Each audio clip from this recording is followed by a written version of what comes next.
right, welcome back, everybody. Now it's time for our Grassroots Citizens Panel. And joining me in studio, as he did previously, is the founder, the president of the Israel Group, Barry Nussbaum. Barry, thanks for staying over for the panel. Glad to be here. Also in studio is wellness expert Dr. Brian Alman. Dr. Alman, good to see you. Good to see you, Rick. Thank you. And joining us from San Francisco is radio talk show host extraordinaire, making a big speech in New York City next week. Are you not, Ethan Bearman? Actually, June 12th. June 12th, about a month away. All right, you'll be speaking at the Talkers Convention in NYC. All right, first topic of the day, we jump across the pond. It looks like David Cameron, the Conservatives win by a large margin in the UK elections. And this is something I know that you are following closely, Ethan Bearman. What does this mean? Why is it of relevance to us here in the U.S.? Well, there are a couple of key factors. First off, the British Conservative Party, known as the Tories, are nowhere near as conservative as the Republican Party here. They're very different that way. But they won big. The polls leading up to and including the day of yesterday's election showed less than a 2-point spread between the Labour Party, the more liberal party, the Liberal Democrats, and the Scottish National Party won huge. But the key is, in my mind, is the British, just like the Israelis, went conservative, and the pollsters got it all wrong. And I'm wondering if they have a liberal bias or their methodology is just totally flawed nowadays. Barry Nussbaum, as he said, the polling was wrong in Israel. It's wrong here. Do you have any takeaway on this election result? Yeah, I agree completely with Ethan, Rick. The polling in Israel up to the recent election had Netanyahu in serious trouble, way down in the polls. The exit polls said it would be extremely close and probably tied. Those were wrong, just as they were wrong in Britain. And as it turns out, when people got alone in the voting booth, they trusted the more conservative candidate in both Great Britain and in Israel for security purposes. And it seems the world is becoming a more dangerous place, and people feel more comfortable with a more conservative security response. And that comment takes us to Dr. Brian Alman, our wellness expert. Let me ask you, Dr. Alman. I agree with the comments that national security probably led voters to lean right in Israel, lean right in the UK. Historically, Americans vote with their pocketbook, how their bank account looks. What is this trend we're seeing worldwide? What does it mean here, after all? Well, things have changed because people are more scared. They're more worried. They're more concerned about their kids, their grandkids, even themselves. So the way that Americans, even the world, is dealing with fear is to be more reactive, to look for people to protect us, to change governments, but make sure, number one, we're safe. Do you believe that people will vote with their pocketbook in 2016 or national security? Or it's too close to call at this point? It's going to be national security again because the world feels like a more dangerous place than ever before, probably since World War II. It's interesting about that comment. Let me say, political pollster Scott Rasmussen disagrees. He thinks it'll be the pocketbook, but the RNC, the Republican Party, agrees with you. They feel that they need to make national security the #1 issue. Speaking of pocketbook, next topic is job numbers came out today, and one thing that you'll never hear the mainstream media talk about, something you'll never hear the Obama administration mention, is that a record number of slightly over 93 million Americans are out of work, not even included in the unemployment numbers. But in addition to that, a sad number, not that first number was not sad, another sad number is a record number of people are now renting, percentage-wise. The wealth gap in America has widened as more people rent and less people own homes. Let's go to Ethan Bearman, and in the very conservative bastion of San Francisco. That was humor. Ethan, to me, it's a sad story because America is supposed to be about the little guy, the little person having an opportunity to rise, pull themselves up and rise, and real estate ownership, home ownership is one way to do that. Renting at an all-time high percentage-wise, it shows a very dangerous point where we are in America, economically speaking, does it not? Well, I actually disagree with you slightly on this topic because in particular, you have the millennial generation does not view home ownership as a priority. They like renting. They don't want to have to worry about a domicile to maintain, homeowners insurance, fixing it up, dealing with all of those different issues. So they're comfortable renting as opposed to owning as a, generality that or generalization, excuse me, when we speak about the millennials. And then you had the people that couldn't afford homes anyway. So if we had liar loans and people that couldn't afford to pay their mortgages anyhow, so maybe we've reached what the market can actually support as far as home ownership in America. Well, we may be at that point, but here's where I'm going to slightly disagree with you. I agree that it's a heck of a lot less of a headache and a hassle to rent as opposed to own. But you look at millennials.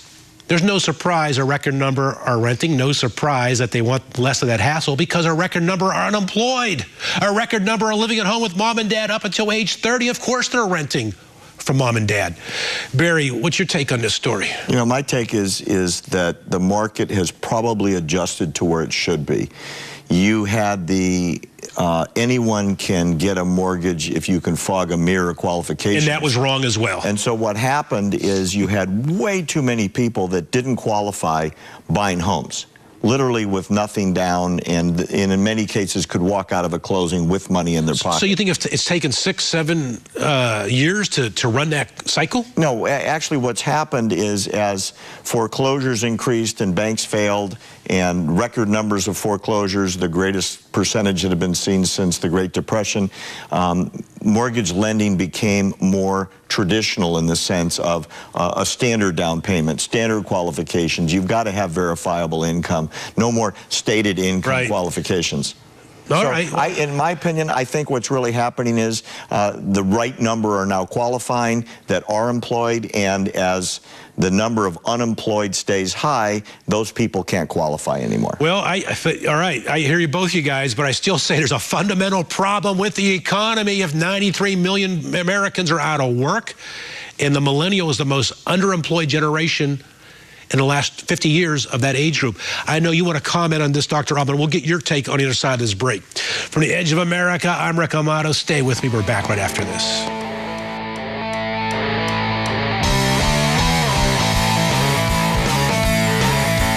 One America News looks back to moments in history that shaped our country and our world and makes us who we are. The explosion of a nuclear power reactor at Chernobyl caused a radioactive scare in Scandinavia even before it was announced by the Soviet Union. Occurring on April 26, 1986, it was the worst power plant accident to date, though some scientists cautioned against hysteria. This accident is a social catastrophe. It's a commercial catastrophe. But in terms of worst catastrophes, there are many worse catastrophes. Nevertheless, 30 were reported dead in the Soviet Union and 237 more suffering from radiation burns. Lap reindeer were contaminated as radiation jumped to 50 times normal in Sweden. And the Soviets plan to monitor residents close to Chernobyl, possibly for life.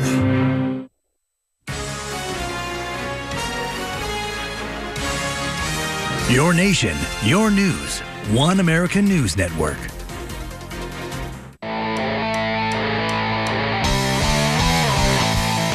All right, welcome back, everybody. We are in the middle of our Grassroots Citizens Panel. Before the break, we are discussing the fact that a new report out shows that home ownership, the percentage of home ownership in America, has fallen to its lowest level in more than 25 years. Dr. Alman, wellness expert, you didn't get a chance to weigh in on this. You make a living consulting corporate executives, blue-collar workers, public school students on stress. Right. Is there a connection here? There is. The number one stress is money. That's it. So people want to buy homes. They want to have a job. They want to be able to have enough money to pay their bills, take care of their kids, take care of their family. That is the number one stress for people. So all the numbers, Rick, that you bring up, people want to be able to buy a home.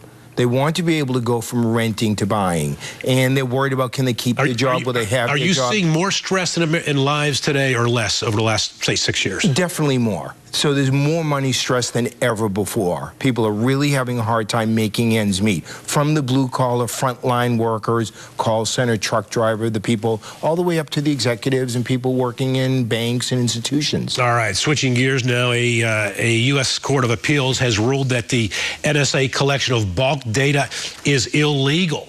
And a lot of libertarians and a lot of conservatives feel it's a great announcement. Some liberals feel that way. I want to start with you, Ethan Bearman in San Francisco. In light of the recent news about ISIS, they were claiming to have terror cells in 15 states. We just saw the attack of Pamela Geller's event in Texas. The FBI director has come out and said there are hundreds, perhaps thousands of ISIS sympathizers receiving directives from ISIS in radical Islam.